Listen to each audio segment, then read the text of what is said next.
a place that's made us strong together. Every day we told each other to be friends forever. Mistakes and troubles didn't bring us down. Whoa, whoa, whoa. Friends and lovers just fooling around.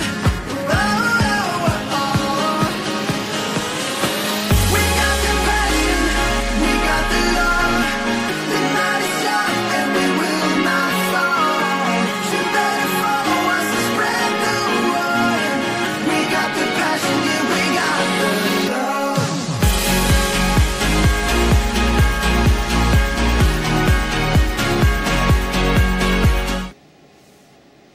Muy buenas tardes y bienvenidos a un nuevo Mesa OP. Hoy se conmemora el Día Internacional del Orgullo LGTBI y para hablar sobre esta problemática actual por la lucha de la igualdad de derechos de la comunidad LGTBI estamos con Liuba Kogan. Ella es profesora e investigadora de la Universidad del Pacífico, y también nos acompaña Carlos Celada, jefe del Departamento Académico de Derecho de la Universidad del Pacífico, a quienes agradecemos la compañía el día de hoy. Bueno, discriminación hacia la comunidad existe. ¿Cómo se expresa esta discriminación en los diferentes sectores de la vida, en el ámbito social? Bueno, la discriminación se expresa de diferentes maneras y muchas veces de maneras explícitas y la mayoría de las veces de manera implícita, ¿no? Por ejemplo, de manera implícita en el ámbito laboral, muchas personas LGTB no pueden ascender en los puestos, en la carrera laboral. Hay mucha discriminación para la comunidad, sobre todo transexual, que es una comunidad realmente muy discriminada.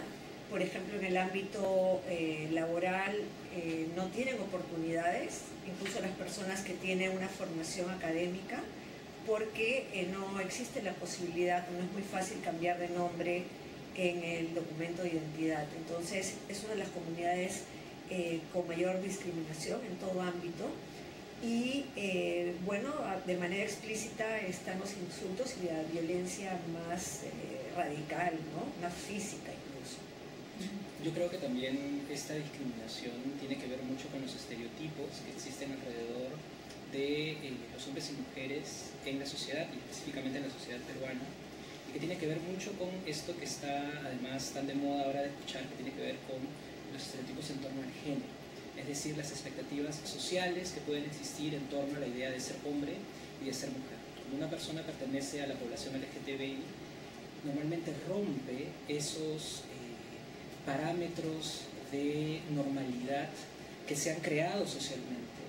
Y cuando uno es justamente disidente sexual, uno suele arriesgarse, ya sea que sea gay, lesbiana, intersex o trans o bisexual, a que justamente la sociedad, al tú alejarte de ese paradigma, comenzar a sufrir diferentes niveles de violencia que pueden pasar desde el insulto hasta también, en muchos casos,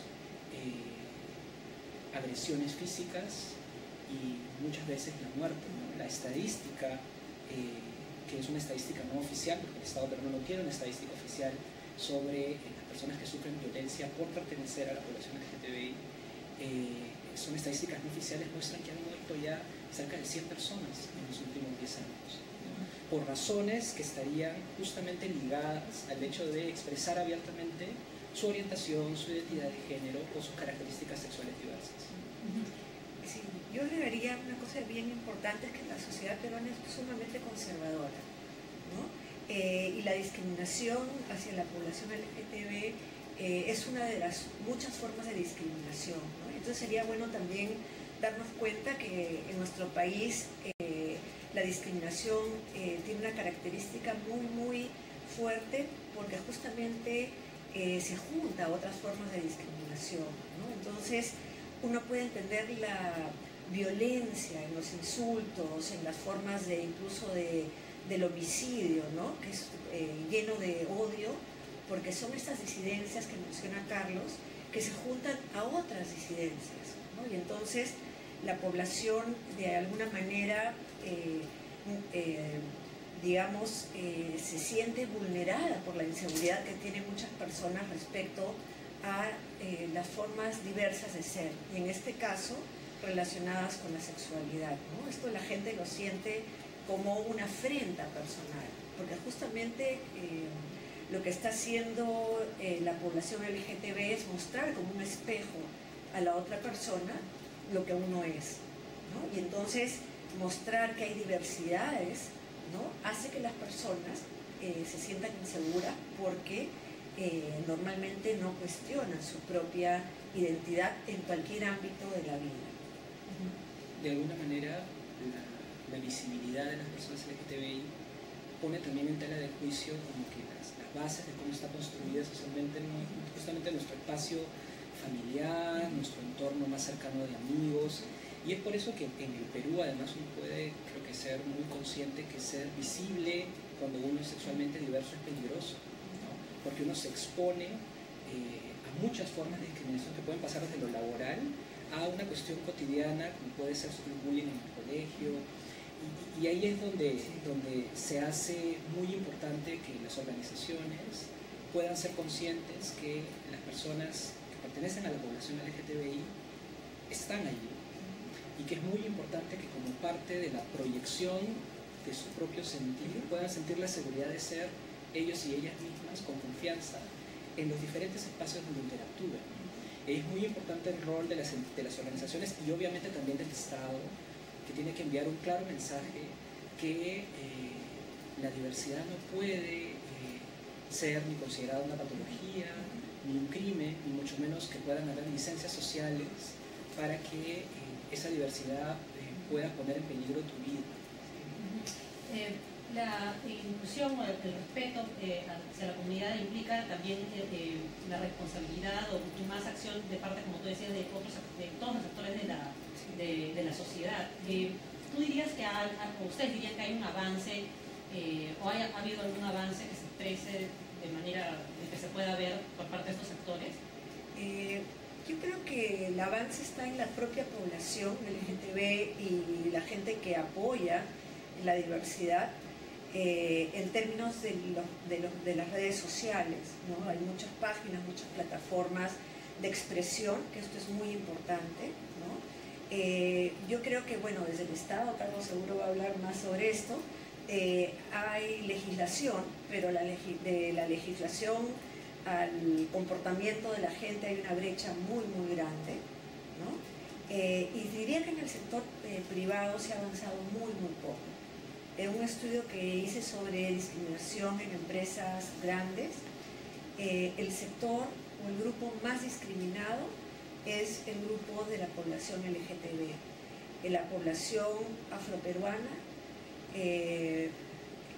la población femenina, eran mucho menos discriminados que la población LGTB, y sobre todo porque resultaban invisibles. Es decir, la discriminación era tan dramática porque expresar o señalar o simplemente que sea visible de alguna manera estas identidades desvalorizaban completamente a la persona. Incluso, por ejemplo, me señalaron que si la persona ya estaba en un cargo muy alto y se hacía visible, por ejemplo, que fuera gay, no importaba porque había capitalizado mucha información en la empresa, pero si se trataba de contratar a alguien, lo tomaban con mucha precaución.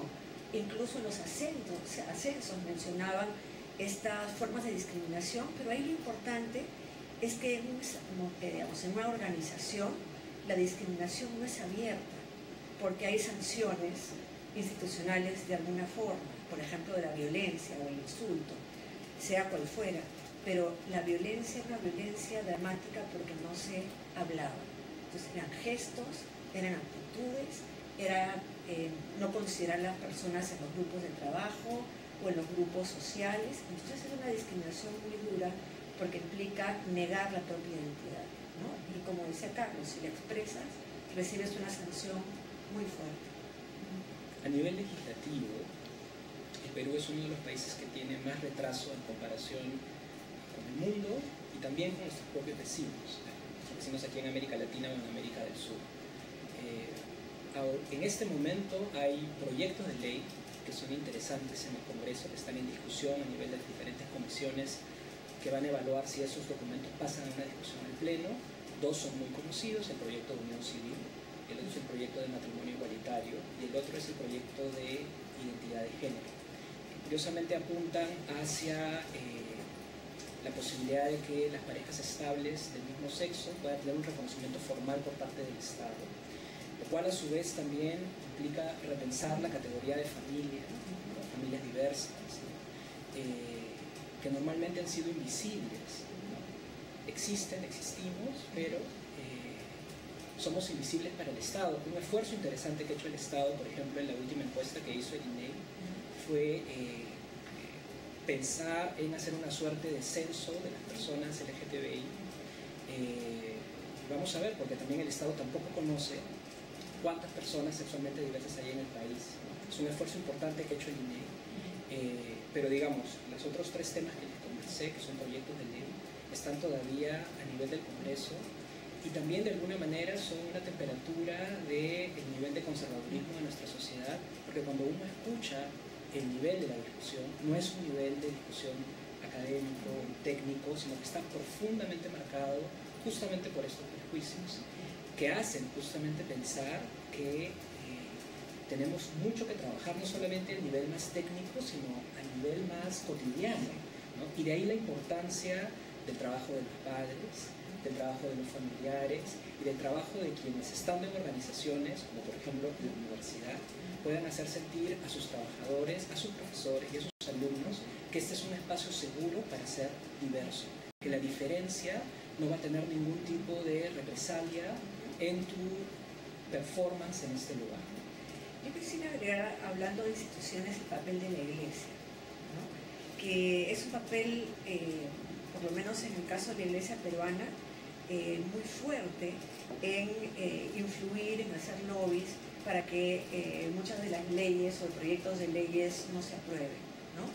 El conservadurismo, el poder legislativo es tremendo, ¿no? Entonces, muchas veces los proyectos de ley se frenan, ¿no? Por realmente el lobby. Hemos visto también el tema del problema de mostrar la diversidad sexual en los textos escolares, ¿no?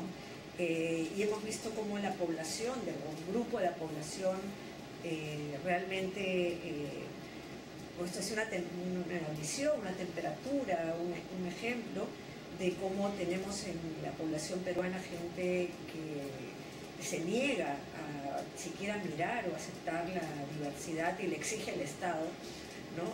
Que no la muestre.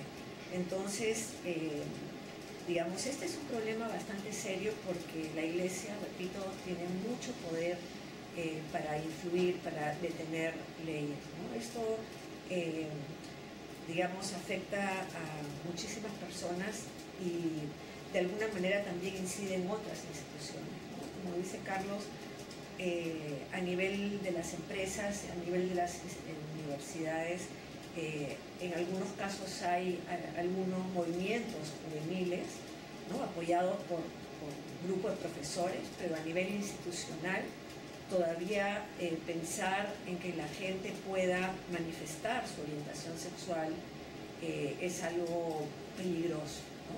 Entonces, digamos, empresas norteamericanas, cuando se hacen caracterizaciones de sus trabajadores, se incluye la orientación sexual porque hay beneficios sobre esto, ¿no? Y la gente decía, ¿por qué tengo que decir cuál es mi orientación sexual? Es decir, para obtener ciertos beneficios o para ser reconocido, ¿no es cierto?, como un trabajador más. Pero en el Perú esto está bastante lejos de suceder. Este prejuicio es en gran parte un problema generacional, es decir, que cuando pasan los años irán pasando las generaciones, se irá creciendo y mejorará. O sea, yo sé que implica obviamente el accionar de estos actores públicos, pero también se escucha mucho de que, bueno, son los mayores, los retrógradas quienes piensan esto y las generaciones venideras pensarán de otra manera y generaremos mayor respeto hacia la comunidad LGTBI.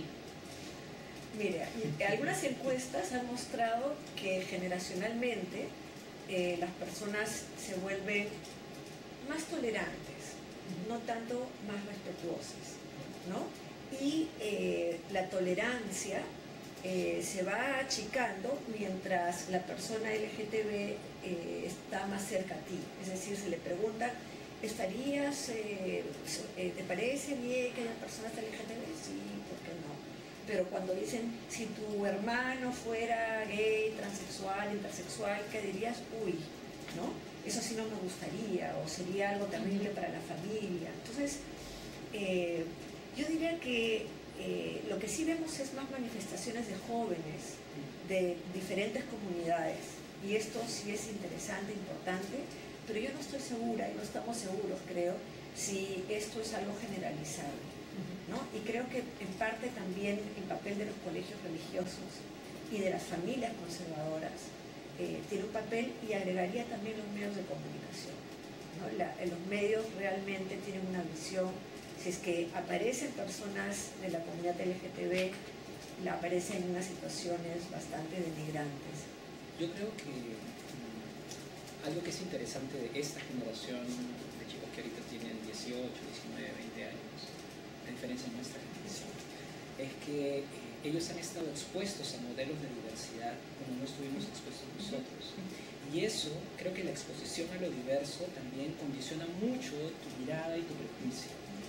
Algo que sí me parece positivo de ver que muchos jóvenes, justamente, de repente al ellos mismos, ellas mismas reconocerse diversos, ver amigos muy cercanos que son diversos, también ya no sienten este pavor, este miedo a que, como dicen los grupos conservadores, te homosexualicen, ¿no? O justamente teniendo esta mirada de patología, de que es algo incorrecto o que es algo que uno tiene que ocultar, ¿no? Creo que, volviendo otra vez a este mensaje original que creemos que es muy importante que quede en esta conversación, es el rol de las instituciones para transmitir un mensaje transversal desde las instancias más altas de que la diversidad es correcta, ¿no? Y volviendo un poco al tema, o sea, es importante ver que hay un nivel discursivo, institucional, ¿no? Pero hay que hacer un trabajo muy importante a nivel educativo para que esos mensajes institucionales puedan realmente llegar a las personas, ¿no? Porque así como muchos jóvenes están expuestos a la diversidad y esto permite mayor respeto hacia las personas LGTB, también podemos ver muchísima intolerancia en gente joven, gente que sigue pensando que ser gay es algo enfermo o enfermizo o tiene que ver con la enfermedad, y además tiene la idea de que esto hay que cambiarlo, que existen formas todavía de cambiar a las personas. Y una cosa que a mí me llama la atención es que muchos de los crímenes de odio contra personas gay han sido cometidos por gente joven, ¿no? Y esto tiene que ver mucho con la idea de que muchos jóvenes hombres todavía sienten que tienen que reafirmar su sexualidad masculina, su identidad masculina, su identidad de hombre, a partir de contrastarse con las mujeres a las que violentan y a los gays o a cualquier persona de la comunidad LGTB que también es ese otro que asusta, ¿no? Y quería agregar que finalmente esta idea de salir de la visión binaria hombre-mujer, heterosexual, lo que genera es mucho miedo, porque rompe una visión conservadora de muchos años de la idea de la familia, del hombre y la mujer, ¿no? Y que cuesta muchísimo trabajar. Yo recuerdo desde hace 30 años era muy difícil que, por ejemplo, a un niño en un nido pusieran a una niña y a un niño jugando con los mismos tipos de juguetes. Y esta idea de ir cambiando el tipo de juguetes y que fueran, digamos, diversos, todavía no se logra. O sea, todavía es difícil ver a niños jugando con muñecas. O sea, esto nos muestra que hay que educar y que los cambios de mentalidad son bastante lentos, más lentos que las leyes. Volviendo al tema del rol de las instituciones, que es un tema bastante importante, ¿qué expresiones en los últimos años se han visto que valgan la pena felicitarse por parte del Estado peruano? No ha habido ninguna. Bueno, quizás la más fresca es la aprobación del decreto legislativo 1323, que tuvo una vida muy corta. raíz de la delegación de facultades que hizo el Congreso en el Ejecutivo, se aprobó un paquete de normas, entre ellas una norma que permitía agravar las penas cuando el móvil fuera el odio hacia la persona por su orientación sexual o identidad de género, y además agravar las penas por el delito de discriminación para incluir específicamente como prohibición de discriminación la orientación sexual y la identidad de género. Ese que fue un logro que puso además al Perú a la vanguardia de muchos países que no tienen ese tipo de norma, que fue felicitado además por la Comisión Interamericana. Lamentablemente, como de todos los decretos legislativos tiene que hacer control el Parlamento en una discusión que todos pudimos ver, que fue además poco técnica. Recomendó que la norma fuera derogada, y eso hubo un plazo muy corto, y ahora en realidad la población LGTBI está bastante desprotegida. Y es muy importante, si bien es cierto, como decía Liwa, las normas no van a cambiar de un día para otro las cosas, pero hay un mensaje simbólico muy fuerte que tiene el derecho, y es este mensaje que te hace sentir seguro, que el Estado está dispuesto a sancionar si alguien quiere eliminarte a causa de una expresión absolutamente legítima de tu sexualidad. Eso se terminó, ¿no? Y va a ser importante mirar qué nuevas estrategias se pueden realizar para que pueda haber un convencimiento, por ejemplo, de los fiscales, que van a seguir recibiendo denuncias de personas que mueren a causa de su orientación sexual y identidad de género, y que no sigan calificando esto como delitos pasionales, ¿no? Como quitándole esta preocupación que debe de existir por parte del Estado cuando estos crímenes además se cometen de una manera tan abyecta, ¿no? Porque no es solamente el homicidio en sí, sino el mensaje que se transmite cuando ese cuerpo es asesinado de esa forma, porque es esta idea de transmitir cuidado, que tú podrías ser el siguiente, ¿no? Y las cifras en el Perú son alarmantes y son terribles, ¿no? De lo que se conoce, de lo que se denuncia. Y bueno, a nivel, por ejemplo, de instituciones del Estado, por ejemplo, la atención en salud a la población LGTBI, el acceso, por ejemplo, al tema de salud es tremendo, ¿no? O sea, una chica lesbiana que va al ginecólogo es tratada de manera particular, y peor, por ejemplo, si es una persona transexual. O sea, la violencia que ejercen las instituciones y sus representantes es tremenda, ¿no? Entonces, a nivel del Estado, lamentablemente las leyes no son muy promisorias, pero, por ejemplo, a nivel,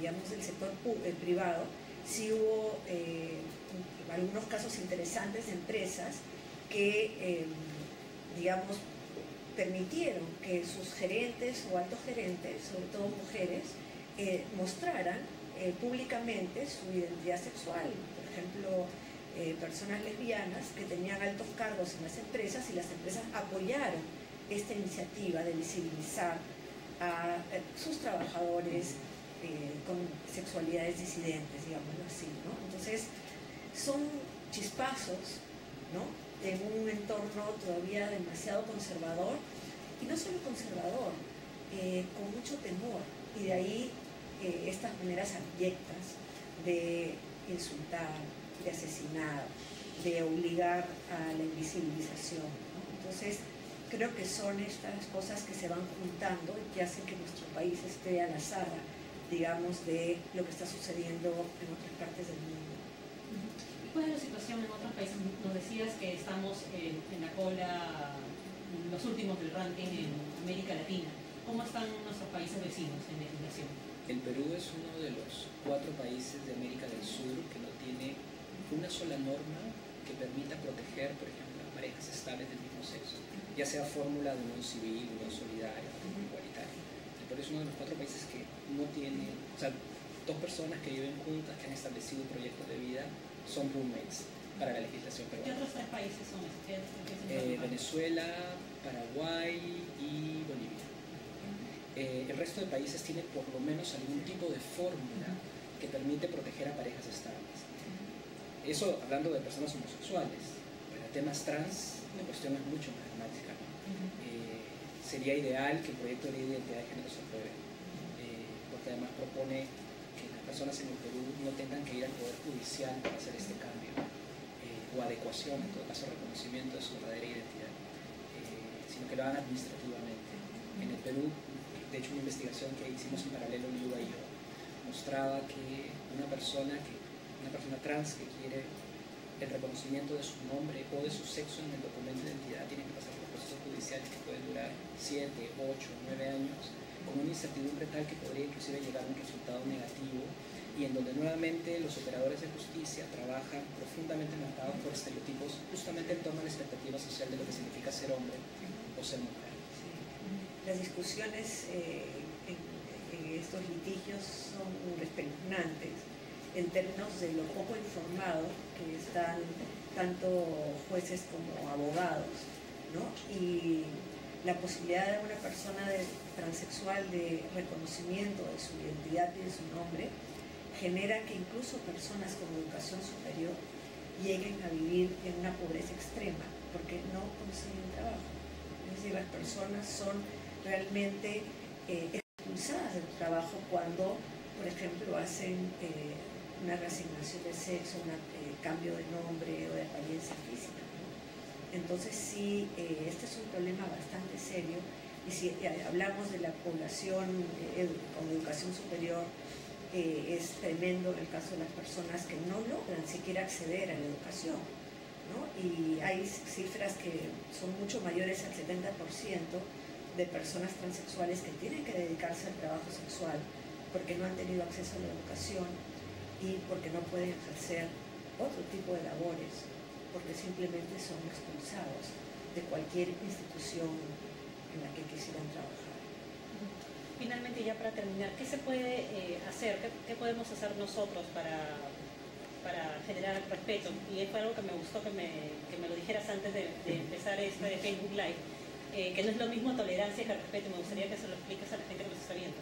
Creo que la tolerancia, a pesar de que es un valor importante en las relaciones sociales, ya se ha llenado de un significado que tiene que ver como que realmente no te acepto como tal y por lo tanto te aguanto. Creo que es muy importante ahora hablar de, en todo caso, de una tolerancia plus, que sería justamente el respeto, ¿no? Que yo puedo reconocerme en ti, ¿no? Esta idea de la alteridad en el sentido más profundo, ¿no? Que puedo empatizar y que puedo sentir que te respeto justamente por tu diferencia y no a pesar de tu diferencia.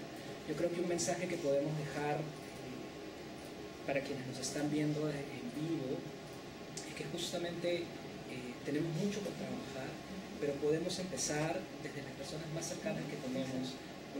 Si uno es LGTBI o si conoce a alguien LGTBI, justamente brindar ese espacio para que pueda ser él o ella misma en libertad. Okay. Muchísimas gracias a ambos. Gracias. Y bueno, muchas gracias a ustedes también por habernos seguido en este Facebook Live Mesa OP. Hemos estado conversando con Liuba Coban y Carlos Celada, ambos profesores e investigadores de la Universidad del Pacífico. Con nosotros hasta otro Mesa OP. Chao.